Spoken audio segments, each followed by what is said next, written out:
Hello friends, welcome to another session of astrology technical and fundamental analysis. Today is 19th of July और आज हम बात करने वाले हैं निफ्टी बैंक के सबसे बड़े स्टेक होल्डर HDFC बैंक के बारे में।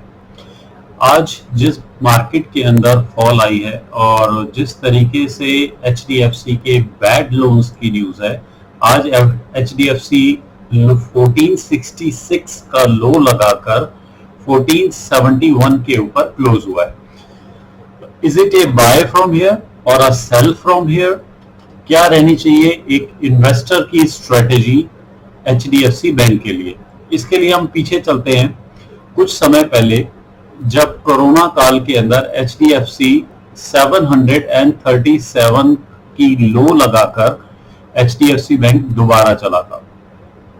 यहां से कुछ इंपॉर्टेंट इंफॉर्मेशंस हैं और यहां पे हम जब पहुंचते हैं तो हम देखते हैं कि किस तरीके से HDFC बैंक सैटर्न और यूरेनस के स्क्वायर के साथ प्रभावित होता है।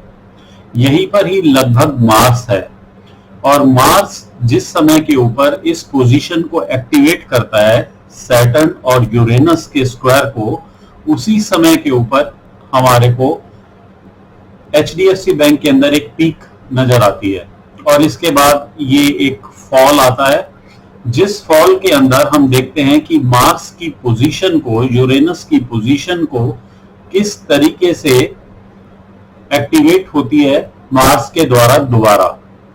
और आज लगभग 7th ऑफ मई के अंदर जब हम लगभग यहां पर पहुंचते हैं तो मार्स सैटर्न को दोबारा एक्टिवेट कर देता है और यहां से एक फॉल आ जाती है। और आज जिस समय के ऊपर हम 19th ऑफ जुलाई 2021 को बात कर रहे हैं, जो इस फॉल को देख रहे हैं, यहां पर on 20th of July Mars is entering into Leo. So that simply means Mars is a very strong significator of HDFC bank और ये इसकी बड़ी साइकिल्स को प्रभावित कर रहा है। इससे पहले कि मैं अपनी एस्ट्रोलॉजिकल फोरकास्ट की तरफ जाऊं, let me tell you some important things about HDFC technically. HDFC bank एक मेजर सपोर्ट के ऊपर है जो हमारे पास लगभग सितंबर 2020 से आ रही है। हियर इट टच अगेन और यहां पर एक ट्रेंड लाइन दोबारा से टच करती है।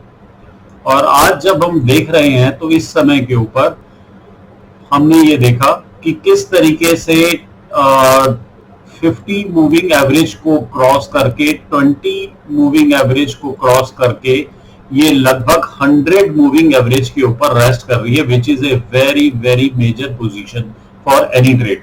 और यहां से 200 डेज की मूविंग एवरेज अभी 1410 के ऊपर बाकी है।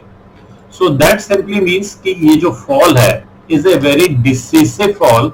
या तो ये यहां से बाजारों को संभलना चाहिए, it has to cross this 50 day average and 20 day average and move forward, या ये 100 डे की इस मूविंग एवरेज के ऊपर ही यहां पर बेस बनाकर दोबारा फॉल करना चाहिए। इस चीज को समझने के लिए अगर मैं इस पूरी स्विंग को देखता हूं तो मुझे ऐसा लगता है कि यहां पर इस लो की रिट्रेसमेंट जो कि हमारे पास मार्च 2020 से स्टार्टेड है, अभी मेरे पास तकरीबन 1296 के आसपास की रिट्रेसमेंट इसके अंदर बाकी है, या 1428 के ऊपर रिट्रेसमेंट आनी चाहिए, जैसा हमने देखा था 1410 के आसपास। इस रेंज के अंदर इसकी अभी और फॉल बनती है। इस फॉल को समझने के लिए इस बेस लाइन को भी हमारे को समझना बहुत जरूरी है, जो मेजर पिवट सपोर्ट्स हमारे पास लगभग 1380 या 1350 के लेवल पर बनती है if this level is broken. So this is the important information about the levels which we are getting from Fibonacci. Fibonacci के हिसाब से अगर टाइम सीक्वेंस देखता हूं तो 30th of July, 7th of सितंबर और 25th ऑफ अक्टूबर ये हमारे पास आने वाले समय के अंदर मेजर टर्निंग पॉइंट्स हमारे पास हो सकते हैं।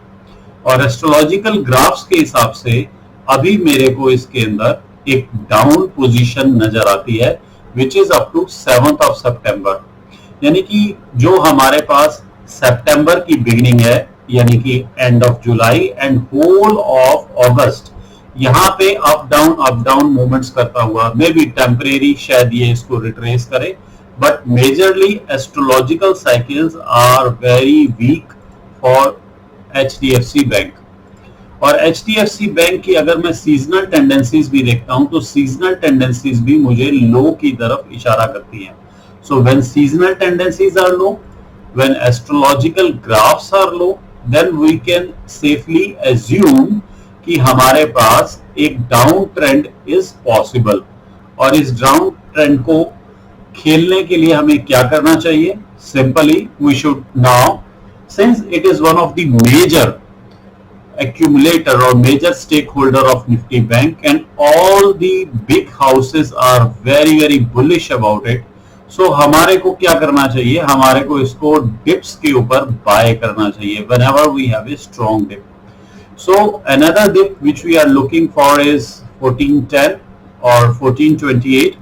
यहाँ तक हमारे को एक डिप मिलता है तो हम एक बाइंग जोन के अंदर आते हैं, और इसके बाद अगर फर्दर हमारे पास टाइम पीरियड हमारा एक्सटेंड हो जाता है तो हम 1355 की तरफ आते हैं। So looking at it we must take our stock into consideration, this tip into consideration. Have a safe trade, do consult your investment advisor और technical consultant. I am not a consultant or an advisor, I am just a trader. This is my point of view. Do your own research and have a good time, good trade to all of you. Thank you for listening.